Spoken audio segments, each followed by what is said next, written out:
One time my wife and I were walking through Warnaco Park, and there were some little kids playing baseball. They had to be about 7 or 8 years old. And there was one guy on the batter's deck, I'll call him Johnny, and he was up there just swinging his bat, warming up, getting ready to get up to play. He looked like a professional. This kid was serious, he was in the zone. And he got up for his turn at bat, and first pitch, strike one. The crowd was like, oh my God. They were depending on him, because this was like the bottom of the ninth, and they needed some production. Second pitch came, he swung at a pitch that was in the dirt. Strike two. And I was like, oh boy, Johnny, don't strike out. Come on. You know, I want you to be the GOAT, I want you to be the hero. Next pitch, he jumped all over it, hit it right over the shortstop's head, into the gap, ran around first base, and I'm like, oh no, he's trying to stretch it out. This dude is serious. I think he's going to be thrown out. I think everyone thought he was going to be thrown out. But Johnny was serious. He ran, he slid into second, and the umpire sort of hesitated before he made the call. And we're all looking like, oh gosh, what's going to happen? Is the game over, or did he save the day? Umpire said, safe. Everybody went wild. Johnny went berserk. I've never seen a kid as happy as I saw him that day. Now, Johnny was living his dream. He was a kid. Obviously, when you're 7, 8 years old, whatever his age was, I had illusions, I guess, of being like a professional basketball player. I wanted to be Earl the Pearl Monroe. Who remembers Earl the Pearl? Earl was tough. Earl was tough. And I had the opportunity to meet Earl. He used to live in the neighborhood where I met. And Earl's a real nice guy. And I'm like, dude, you're a legend. You're Earl the Pearl Monroe. They used to call Earl Black Jesus back in the day. Yeah, Earl was tough. He was a man. But a little kid is living in the moment, living in the dream. And that's something that a lot of us have lost the ability to do. Now, maybe that little kid's dream was unrealistic. Maybe he didn't really have the aptitude to perform the task of being a baseball player. Maybe he didn't really have the physical ability. At 7 he did, but maybe when he grows up to be 17, 18, maybe he doesn't. So we don't know. But in any event, at that moment in time, he was living his dream. So what happens with most of us is that we may have a dream, and you know, we believe it's going to happen. But then something happens, and we get led astray. Maybe someone discourages us, and then you start to feel a little depressed. And it's like when you found out that Santa Claus wasn't real. You know? I don't know, Graham, maybe you remember this, but I remember my mother would put cookies out the night before for Santa Claus, and they'd be gone in the morning, and every year I'd be upset because I just missed Santa Claus. Then I found out he wasn't real, and I was like, oh, man, I was hoping to meet him. You know what I mean? He's going up and down chimneys. I wanted to talk to him about how do you do that? So as time goes on, a lot of our dreams just die. They die, and we start to become cynical. We start to manifest disbelief in our actions and what we're doing, and life just ain't what it's all cracked up to be. All because we've lost the power of dreaming. So we have to keep some type of a dream alive in our lives in order for us to get out of the bed in the morning with enthusiasm. With enthusiasm. Does anyone know what the word enthusiasm means? The root of the word.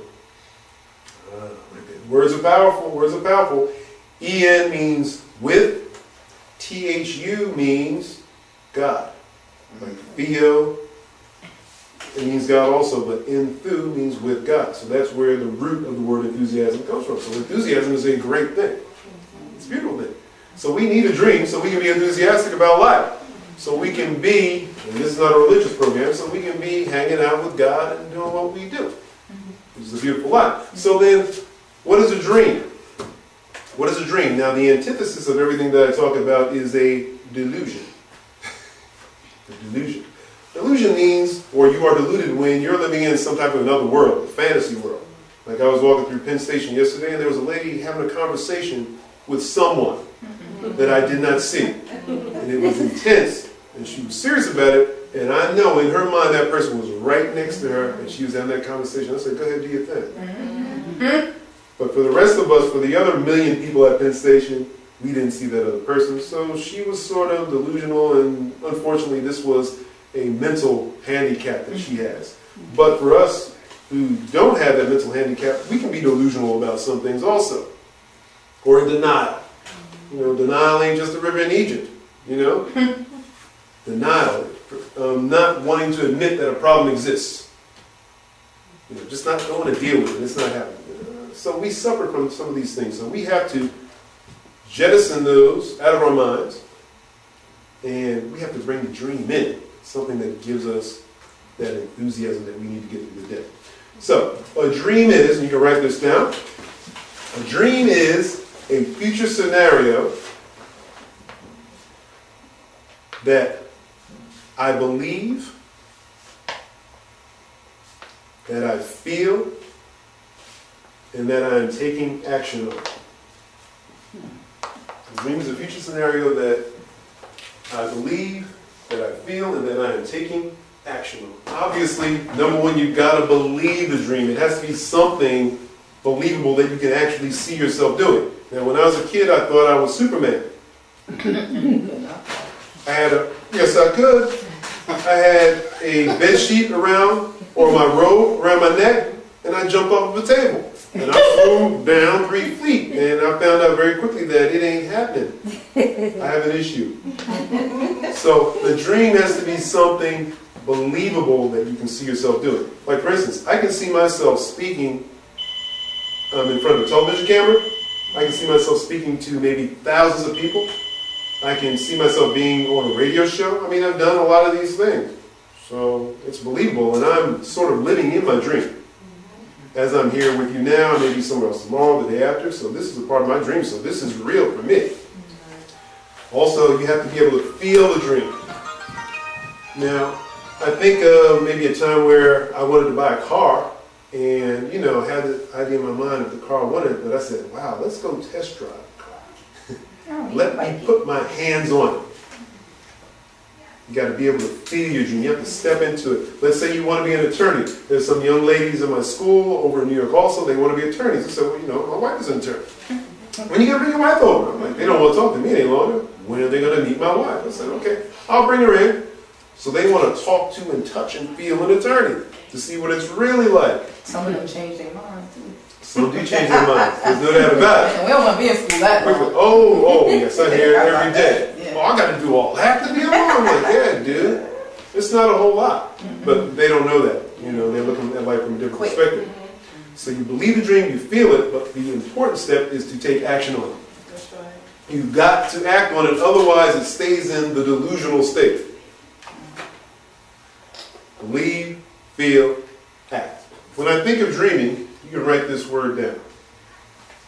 There's a word that comes to mind, which is one of my favorite words, and I like words. I'm always working on building my vocabulary. The word is prolepsis. P-R-O-L-E-P-S-I-S.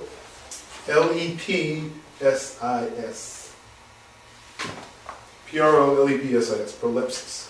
And prolepsis means the treating of a future event as if it had already happened. So, one of my goals is to live a proleptic life, or to act proleptically. The future event that I want in my mind is out there. All I have to do is to step into it and start acting like the person to make it come into manifestation. Pretty simple, right?